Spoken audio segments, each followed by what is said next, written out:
Mike, thank you very much. Doing great, Mike. Representatives Barry Moore, all great friends, Robert Adderholt, Gary Palmer, and Dale Strong. Thank you all very much, fellas. Appreciate it. In my first term, I created a thing called Space Force, so important. You know, we were losing the race in space very badly to China and to Russia, and now we're far and away #1 in space, and reestablished Space Com with a mission to protect American space assets and detect any threat to our homeland. We initially selected Huntsville for the SpaceCom headquarters, yet those plans were wrongfully obstructed by the Biden administration. And as you know, they moved them to a different locale. And today we're moving forward with what we want to do and the place that we want to have this. And this will be there for hopefully hundreds of years. That's where it's going to be. I will say I want to thank Colorado. The problem I have with Colorado, one of the big problems, they do mail-in voting. They went to all mail-in voting. So they have automatically crooked elections. And we can't have that. When a state is for mail-in voting, that means they want dishonest elections, because that's what that means. So that played a big factor also. In Huntsville, SpaceCom will play a key role in building the Golden Dome, as you know. That's going to be a big thing. Everybody wants to be a participant in it. Missile Defense Shield, we're going to be having a Golden Dome that the likes of which nobody's ever seen before, the finest, the best. And by the way, Canada called. They want to be a part of it, and that'll be great. But Canada wants very much to be included in that, and we're going to work something out with them, I hope. It will also ensure that our technological capabilities, of which we're way ahead of anybody else, there's nobody close, remain unmatched long into the future. So I'd like to ask Secretary Hegseth to say a few words. He was very much a part of it. And really, everybody behind me was. Every one of these people would call me and lobby me. I said, Katie, I don't want to talk to you anymore. I know what you want. She said, that's right, sir. That's what I want. And they got their way. So I just want to congratulate. These are really special people. They're politicians in many ways, but they're great patriots, I think even more so than politicians. So they fought very hard to get it, and it's an honor to give it to Huntsville. Pete, say a few words, please.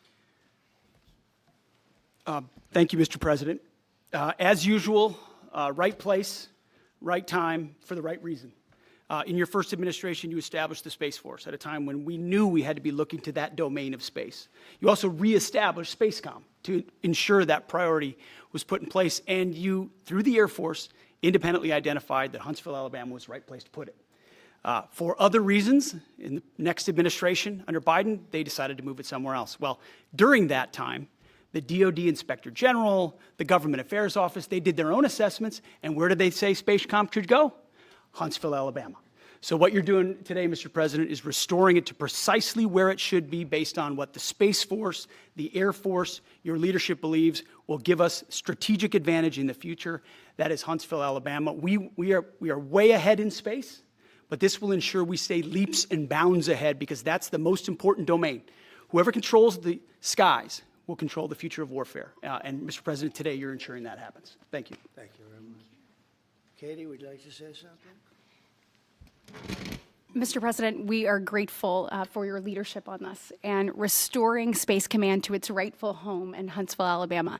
This delegation has worked together, both chambers, both parties, to make sure that Huntsville was the place that Space Command called home.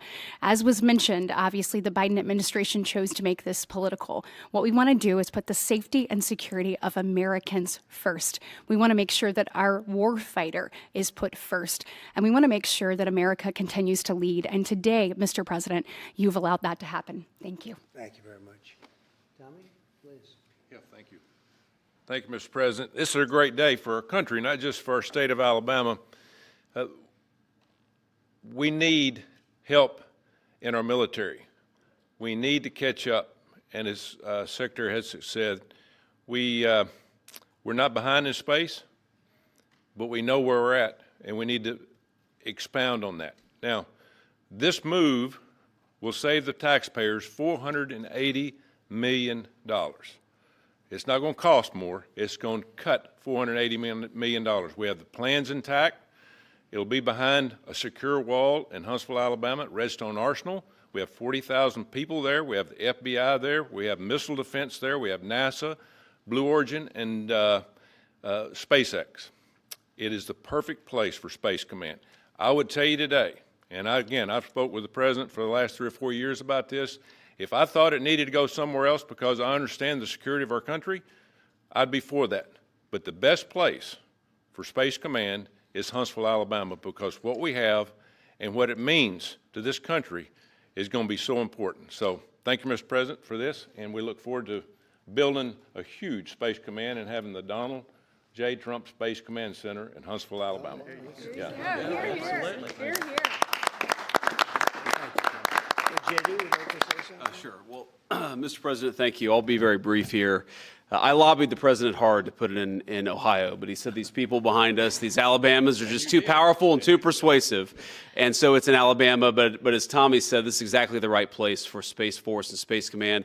I think Americans ought to appreciate the fact that you can't win the battle of the future unless you control the skies.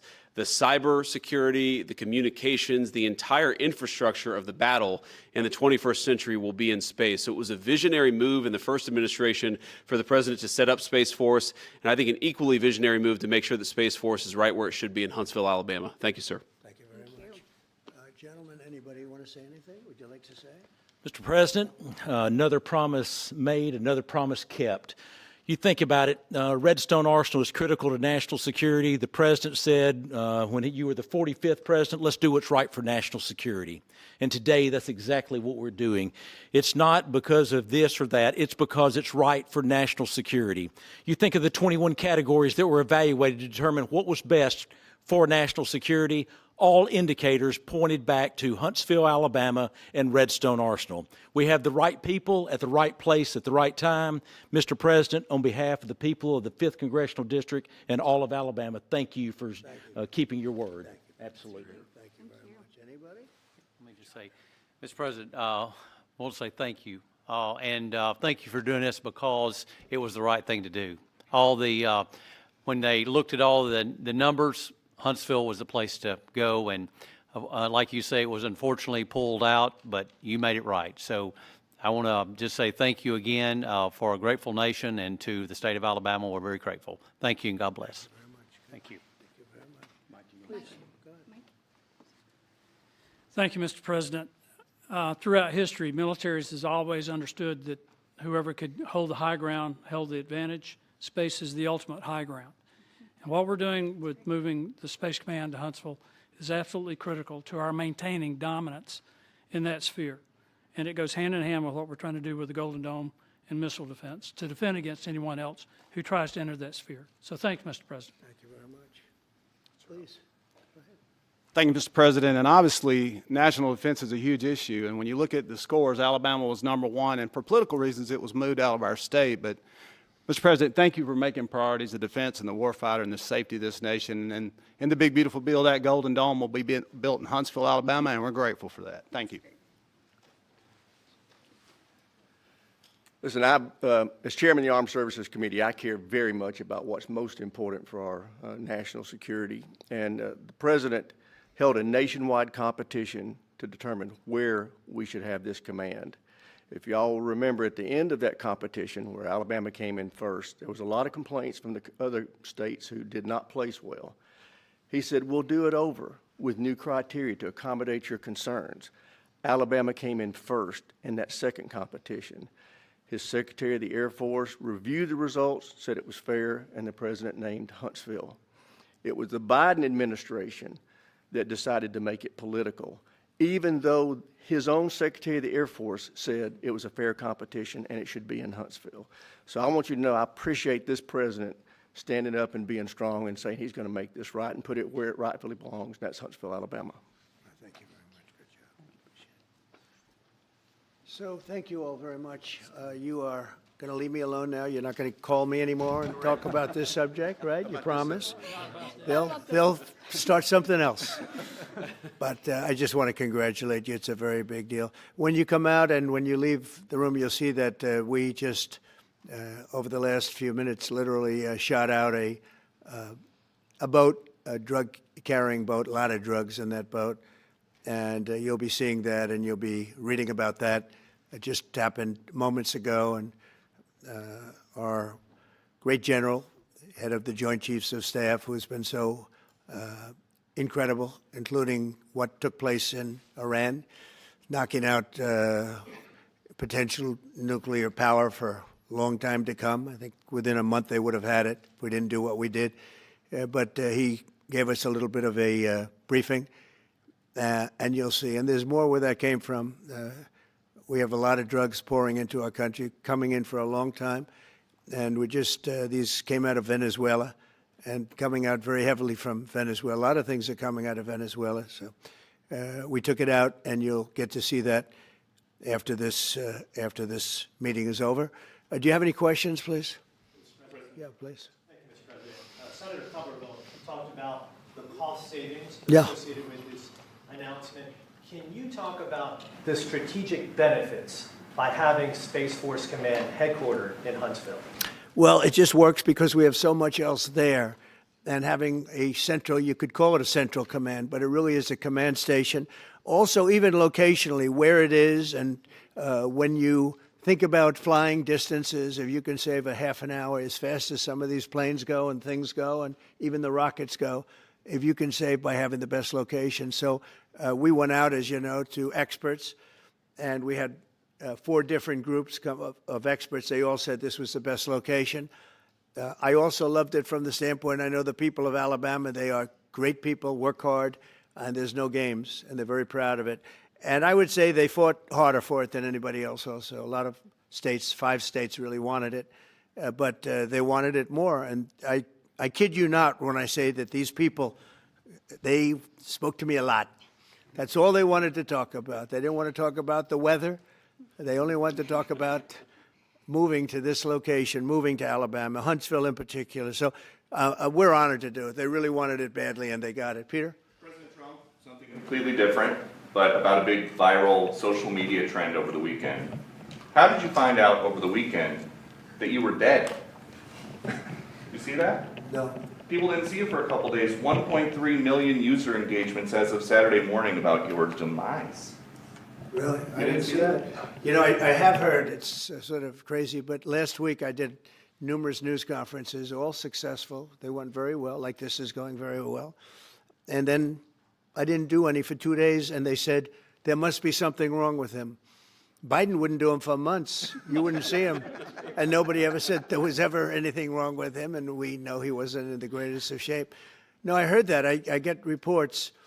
Now, you knew I did an interview that lasted for about an hour and a half with somebody, and everybody saw that was on one of your competitors.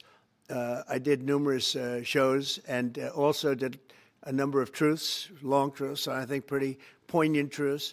No, I was very active over the weekend. They also knew I went out to visit some people at the club that I own, pretty nearby on the Potomac River. And no, I've been very active actually over the weekend. I didn't hear that one. That's pretty serious stuff. I'm glad it's Well, it's fake news. You know, it's just it's so fake. That's why the media has so little credibility. I knew they were saying, like, is he okay? How's he feeling? What's wrong? I said, I just left. And it's also sort of a longer weekend, you know, it's Labor Day weekend. So I would say a lot of people know I was very active this Labor Day. I had heard that, but I didn't hear it to that extent. Go ahead, Peter. something else. We know that this country has a huge problem with school shootings. You've said that you're open to sending the National Guard pretty much anywhere. Would you ever consider sending an armed National Guardsman to every school? Well, we have a big problem with school shooting, but we also have thousands and thousands of schools that run perfectly. You know, they talk about you can do things construction-wise, and that's really, I think nobody knows more about construction than me. You can build the construction doors. You can build what they call safety doors, where they lock on the outside, the inside, and every place else. Well, but if one of these lunatics happens to get through, then the police can't get in. Then they're looking for keys all over the place, and it takes a lot of disadvantages to doing, spending billions and billions of dollars and actually making it safer in some way for some of these lunatics that we're dealing with. But I don't think so. I've thrown out the concept. We have great teachers that love our children. The parents love the children. Teachers love the children, too. And if you took a small percentage of those teachers that were in the military, that were distinguished in the military, that were in the National Guard, et cetera, and you let them carry, that's something that a lot of people like. I sort of liked it. I'd have to be studied, but they're trained. They know about weapons. You can't do it with every teacher because most teachers don't know, and But I always thought that would be an alternative. But it just we've had a lot of instances. Other countries have also. They have different kinds of problems than we have, but we do have. There's something going on. And it's a bad thing. Yes, please. Have you spoken with President Putin in the past week? Have you spoken with President Putin in the Yeah, past I week? don't want to. I have learned things that will be very interesting. I think in the next few days you'll find out. Will there be any consequences if there isn't some type of announcement of a meeting with President Putin and President Yeah. Zelensky? Yeah, there will and be. what could those consequences We're going be? to see what happens. We're going to see what they do and what happens. I'm watching it very closely. Last week they lost 7,000 between the two countries. 7,313 soldiers, to be somewhat exact, for no reason whatsoever. And they're Russian and they're Ukrainian, but, they're soldiers. I want to see it end. Yeah. Mr. President, have you decided you're definitely going to send National Guard troops to Chicago?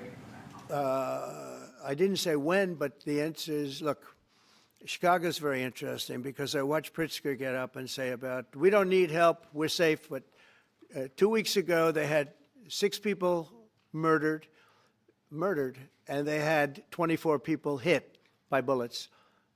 Last week, as you know, it was 7 people, 24 people hit, and 7 people died.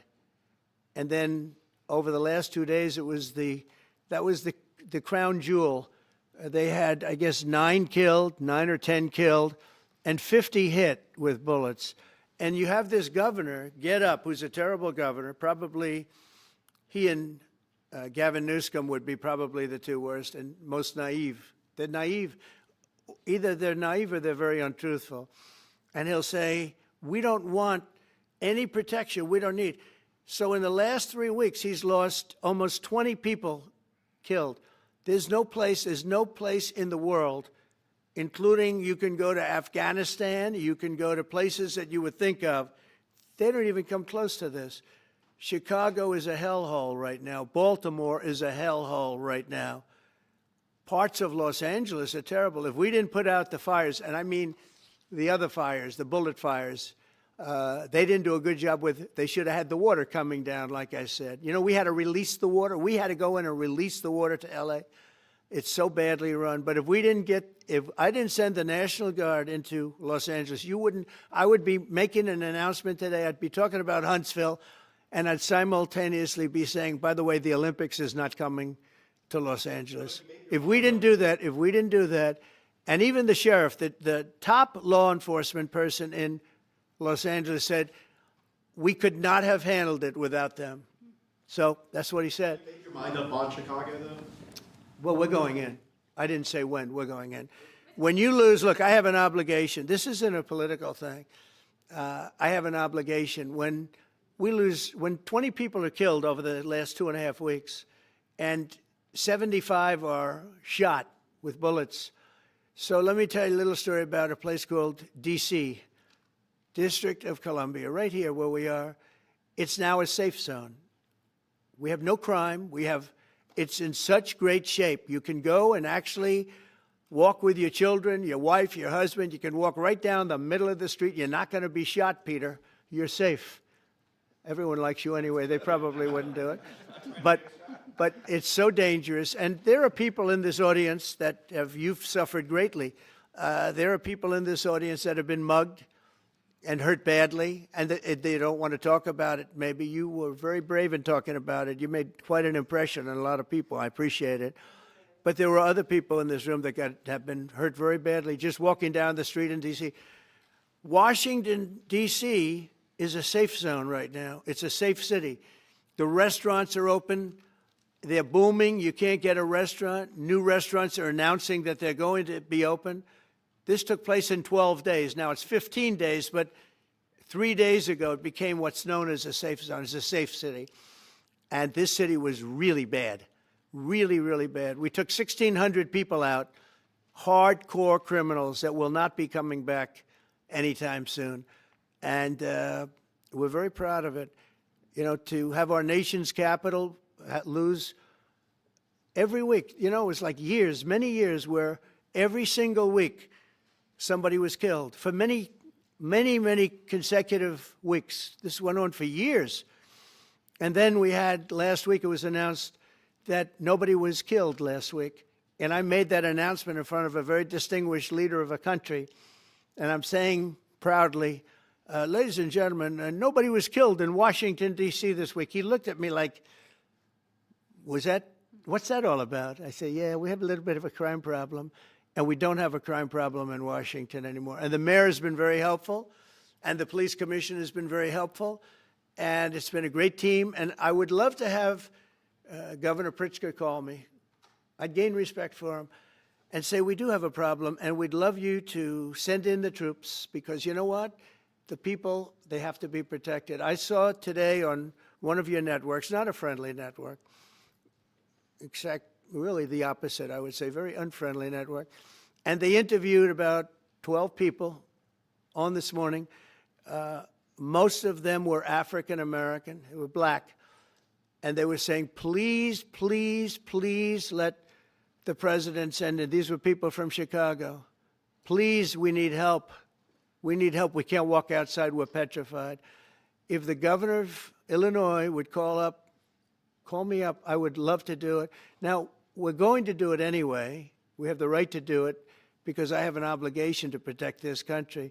And that includes Baltimore. I saw where Governor Moore was asking me to take a walk down the street of Baltimore. Well, Baltimore is a very unsafe place. It's rated number 4 in the city, one of the most unsafe places anywhere in the world. But, you know, we took care. This was a beautiful thing that happened in Washington because we showed that it could be done. And this wasn't just sending big, strong guys, and they are big and they are strong. You know, we had a great decision from the Supreme Court that had to do with sort of talent. It had to do with you are put down based on merit. You can hire based on merit. So merit for a soldier or for a policeman is strong, physically fit, having a certain ability, not a person that is woke and got the job through woke, but wasn't strong enough to lift a gun out of the holster, et cetera, et cetera. No, I looked at the police. As you know, last week I went over, we had a meeting there had to be 300 people, and they were all very impressive looking. And when the bad guys see them, they're not going to do a thing. And so I'm very proud of Washington. It serves as a template, and we're going to do it elsewhere. But Chicago is certainly going to be high. I would love to have him call. I would love the governor of Illinois. I'd be honored to take his call. All he has to do is say, sir, we need help. It's out of control. And everyone knows it is. He's not kidding anyone. I would love to have, I would say, Governor Moore call, because I watched him over the weekend trying to explain that Baltimore, what they need is housing. No, they don't need housing. They need to get rid of the criminals. These are hardcore criminals. You know, we took many people off the streets of Washington, D.C. They're hardcore. They're not going to be good. In 10 years, in 20 years, in 2 years, they're going to be criminals. They were born to be criminals, frankly. They were born to be criminals, and they're tough and mean, and they'll cut your throat, and they won't even think about it the next day. They won't even remember that they did it. And we're not going to have those people. Washington, D.C. is now a safe zone. It's a safe place, and you can walk, Katie, you can walk right down the street with, by the way, one of the biggest human beings I've ever seen, which is her husband. He was a football player for like 11 years in the NFL. He's a big person. But big doesn't mean anything when they have guns and when they have knives and everything else that they have, right? But you can walk right down the street, even by yourself, and you're totally safe. Washington, D.C. is a great thing. Yes, ma'am, please. Mr. President, as you're calling on Democratic leaders across the country to work with you on crime, do you see your efforts here in D.C., including, for example, working with Mayor Bowser here as a model for bringing more bipartisanship in matters not only with crime, but also issues that matter to everyday American people's lives? So Mayor Bowser's been great. She could have taken the thing, oh, well, and then after I clean it up, they'll take credit for it. You know what they do is they take credit. Like, we cleaned up Los Angeles. We did a great job there. And it was overwhelming what was going on. And again, the police chief made a statement that we could not have done, there's no way they could handle it. You saw what was happening out there. It was going to be a disaster. We stopped it cold. If we didn't do that, would have been a very sad day. And you know, remember, we have the Olympics, we have the World Cup, we have all these things coming, and we have 250, all of these things coming. But I watched Newsom get up and say he's doing a great, he's not, we're the ones that did it, and that's okay, whatever it takes. But the main thing is but he got up and said, we did it. Well, he didn't want us there, and he's going to need us again because it's starting to form again. I see it. It's starting to form again. You know, we have to maintain. It's like maintenance on an airplane. You can buy it, but you have to maintain it. And if you don't maintain it, a good plane becomes very unsafe very quickly. So it's an honor to do it. A lot of presidents wouldn't do what I'm doing. I don't need this heat. But when I watched television last night and I'm watching the news and I see that 9 people were killed in Chicago and 54 were badly wounded with bullets, I say, that's not this country. We have to do something. And I do say this, I say this very much. I'm not speaking to anybody but them right now. I would love to receive calls from governors and mayors saying they need help. We'll help them. We have a lot of people. We have a great force. We have a great military force. You know, Pete will tell you that when I was running for office, and this was a big headline, I think, you know, probably got me a couple of votes, but you couldn't sign people in the military. Nobody wanted to join the military, the Army, Air Force, the Navy, Marines, Space Force, Coast Guard. We never forget Coast Guard because they've done such a great job. Never. But nobody wanted to join any of them. We were way below what we wanted. Every single one. The closest was the Marines, whatever that is. You'll explain that to me. But the closest was the Marines. But every service was way down, way down. And then I got elected, and our country is the hottest country anywhere in the world right now. Everybody's talking about the USA. They're talking about the job that we're doing. Everybody. We have the best economy. We have a very, very important decision being made by the Supreme Court because our country is the richest, the strongest, the most powerful. But if for some reason some liberal court, I'm talking about the court that just ruled, where even an Obama judge voted in favor of us, which I gave him a compliment yesterday, as you know. I said that took great courage. But it's a liberal court, and it's going up to the Supreme Court, who I think have been incredible people. I think they've made very wise decisions. But the tariff question, because without the tariffs, this country is in serious, serious trouble. We've taken in almost $17 trillion of investment is coming in. Most of it is coming because of tariffs. And if for some reason somebody wanted to be politically correct, I actually think it's unpolitically correct. I think politically correct is to approve it because there's nothing so popular as what's happened to our country. Our country is doing so well. But we had a liberal court gave us a very shocking ruling, and that ruling is basically saying that the trillions of dollars that are pouring into our country, putting us in a position like no country is anywhere in the world, that they'd like to see us that taken away. By the way, a lot of the people behind that lawsuit, that particular, are from foreign countries. I might add.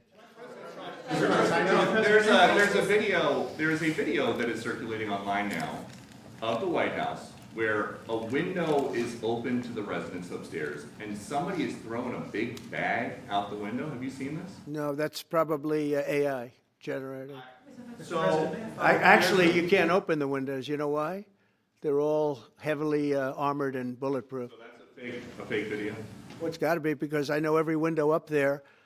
The last place I'd be doing it is that because there's cameras all over the place, right, including yours.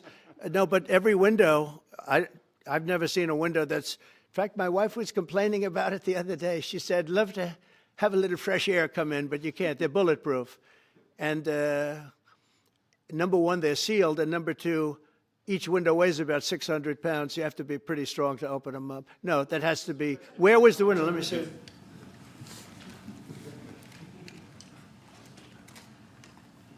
Maybe from the renovations? Which is the window? It looks like this is on the 15th Street side, I think. So right here. Yeah, those windows are sealed. Those windows are they're all sealed. You can't open them. What you were saying regarding the federal. It's the kind of thing they do. And one of the problems we have with AI, it's both good and bad. If something happens really bad, just blame AI. But also they create things, you know, it works both ways. If something happens that's really bad, maybe I'll have to just blame AI. But there's truth to it because I see so many phony things. I saw something as I was growing up from the time I was a baby till now. I said, who did that? It was AI generated. So it's a little bit scary, to be honest with you. But those windows are all very heavily sealed. Thank you, Mr. President. I want to follow up with what you were saying regarding that federal appellate court that ruled against you and your administration as it relates to your ability. Well, they ruled against our country, the court, and they ruled against us before. It's a very liberal court. You called it highly partisan in your Well, it social certainly media is. posts. It certainly and is. in fact, it was along ideological lines, 7-4. Well, except that we actually got one of the Obama judges that was appointed by President Obama voted in favor of the tariffs because he felt it was imperative for our country to thrive and survive even. And I gave him credit. I said, you know what? That took a lot of courage for him to do it because you don't see that often. So my question is, I suspect you're going to appeal that all the way to the Supreme Court. Well, we already have, yeah. In fact, we're doing something else. We're going to be going to the Supreme Court, we think, tomorrow because we need an early decision. I mean, look, the financial fabric of our country, we're a rich, incredible country right now, and we're able to, you know, other countries use tariffs on us for years, and we never did. I did a lot during my first term, but then we had COVID, and we had to focus on other things. You couldn't be tariffing Italy, Spain, France, as they were dying by the thousands and millions. But we did with China, and China paid us billions and billions of dollars. And I started the process, but then I had to end it a little bit because of COVID. We focused on that.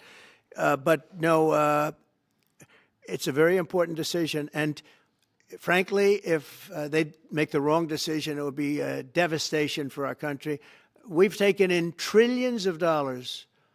And by the way, all these countries signed agreements, as an example. They're all happy. Everybody's happy. But some whack job put in a lawsuit. It went before a very liberal court, and the liberal court ruled, it was 11, they ruled 7-4, with one of the most liberal of them all voting in our favor because they're patriots. I think I give tremendous credit to that judge, and now it's going to the Supreme Court. Now we're going to be asking for early admittance. We're going tomorrow, and we're going to ask for an expedited ruling because, you know, when you look at the stock market's down today, the stock market's down because of that, because the stock market needs the tariffs. They want the tariffs. If you look at AI, all of those, you know, all of that money that's going to be invested, trillions and trillions of dollars, the biggest thing, bigger than the internet, I suspect. It's the internet plus 3 or 4 other things combined. We are leading very substantially with AI. We're leading because of tariffs. We're leading because of talent, and this is where they'd like to be. But without the tariffs, we wouldn't have a chance because we wouldn't be able to protect those investments of the companies coming in. So if you took away tariffs, we could end up being a third world country. That's how big the ruling. So we're asking for an expedited ruling. As a backstop to that, President, you have a Republican-controlled Congress. You control the House. You control the Senate. Yeah, but we don't have 60 votes. We don't have 60 votes. You I'd don't love to think you do can get that. enough Oh, votes? if we had 60 senators, if we got the 60 votes, we would get them. But we need 60 votes, and we need, you know, a certain number in the House. I think we'd get, I don't know, we have about 5 of them here. Would everybody agree with me on tariffs? Without tariffs, we're a different country. We have taken in so much money. And here's the thing. We signed a deal with Japan. They're paying us hundreds of billions of dollars. We signed a deal with South Korea. We signed a deal with the European Union. We signed a deal with Europe. And those countries are paying us $950 billion. And they're happy about it. They're okay. As one of them said, it's amazing that we got away with it so long. One of my friends, a leader of one of the countries, and they're fine with it. They all signed. If that ruling ever went against us, I guess would have to give back hundreds of billions. We would have to give trillions and trillions of dollars back to countries that have been ripping us off for the last 35 years. And I can't imagine it happening. On a legal basis, they have no legal basis whatsoever. But on a common sense basis, it would destroy America. Okay. You talked about controlling the sky. On Sunday, the satellite signal of Ursula von der Leyen's plane was alleged. With Ursula? Well, she had an interesting event. She's a tremendous woman. And so what are you asking me about her? NATO is concerned about it, I do too, about this. Sure, NATO is concerned about it. Well, nobody knows where it came from, but they did take away her ability to use a phone. You know? Sometimes that's a good thing. Sometimes that could happen to me. I'd be very happy. Mr. President, reducing the tariffs on India from 50%. What does that mean? Are you considering taking away some of the tariffs that you've imposed on India? You had posted. No, we get along with India very well, but India has, you have to understand, for many years it was a one-sided relationship. Only now, since I came along, and because of the power that we have with tariffs, India was charging us tremendous tariffs, about the highest in the world. They were about the highest in the world, number one. And we therefore weren't doing much business with India, but they were doing business with us because we weren't charging them. Foolishly, we weren't charging them. So they would send in massive, everything they made, they'd send it in, pour it into our country. Therefore, it wouldn't be made here, which is a negative. But we would not send in anything because they were charging us 100% tariffs. And, I'll give you an example, Harley-Davidson. Harley-Davidson couldn't sell into India. There was a 200% tariff on a motorcycle. So what happens? Harley-Davidson went to India and built a motorcycle plant. And now they don't have to pay tariffs. Same thing as us.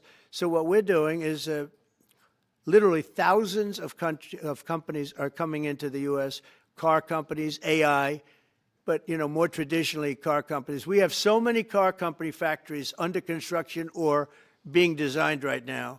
And they're coming from China, they're coming from Mexico, I must tell you, and they're coming from Canada, a lot of them coming from Canada. But they're coming into our country because they want to build here. And they want to build here for two reasons. Number one, they'd like to be here. And number two, the tariffs are protecting them. And number three, they want to avoid paying tariffs. When they build their cars here, they don't have any tariffs to pay. When you build here, you don't have any tariffs. Mr. President, Go ahead, in please. light of the Minnesota shooting last week, the Department of Homeland Security is now awarding more than $100 million to hundreds of faith organizations across the country to help them ramp up security. What's your vision for further protecting religious liberty across the country amid incidents of threats and So violence? religious liberty is so important, and we're talking about every religion now, and we're doing things on that nobody else has ever done, and we're going to be having a big announcement in about 2 weeks on that question. Yeah, please. On Space Command, sir, are you concerned that people may not be willing to relocate from Colorado to Alabama? No, I'm not worried. Then we'll get somebody else. The problem with Colorado is they have a very corrupt voting system. Look, I have so many friends in Colorado. Anytime you have mail-in voting, you have corrupt elections. Very simple. It's very simple. Even Jimmy Carter said it with his commission. They set up a commission with him and Scoop Jackson and some people, highly regarded people. And they said the finding was, if you have mail-in voting, you will have corrupt elections. Well, your radical left governor decided that he was going to have all mail-in voting in Colorado. Once you have all mail-in voting, and for whatever reason, the Democrats cheat. And they cheat like, they're not stupid. That's the only thing. They're no good on policy. They're no good on management. They're no good at government. But they're great at cheating. And they stick together, too. I give them credit for sticking together. Please. Obviously, this is a big win for national security, moving this to Alabama. We all can agree with that. Big. Is there any idea of the economic impact this has on the state and on that local area? Katie, do you want to answer that? Look, go ahead. Please go. This is going to be tremendous. I mean, the state of Alabama, what we've seen through this process is the worst of Washington. We've seen politics get in the way of what is best for the warfighter, what's best for national security. And the state of Alabama is about to show the country the best among us. So we know the economic impact is going to be tremendous. There at Redstone Arsenal, we're proud to house everything from the FBI to headquarters there for material command to a number of things. We obviously have NASA with Marshall Space Flight Center, and so this naturally fits within. When you look at the decision matrix that they placed in front of us, that's why we ranked so high, is because we have the resources necessary and the ability to build out quickly to meet the needs in front of us. As far as economic impact, it would be tremendous. Does anybody have an exact number? 1,600 jobs. With 3,000 spinoff. Look at this. This is teamwork right here. So we are really proud, and the people of Alabama are ready to get to work. And I've got a housing question, if you could, just for a second, Mr. Yeah, President. please. Owning a home and going about the American dream seems like it's out of touch for a lot of Americans. Just recently, you pushed out a statement about addressing an emergency housing situation. That's right, we're thinking about doing that. Yeah, can you just? Well, we need a little help from the Fed. We have a man named Jerome Too Late Powell. You probably heard of him. He's too late. He's way too late. And the economy is so strong that it's pushing through that. Normally, it would have been much tougher, but we're doing so well that we're pushing through it. But it makes it very hard for people to get mortgages because too late is too late. Very simple. He's too late.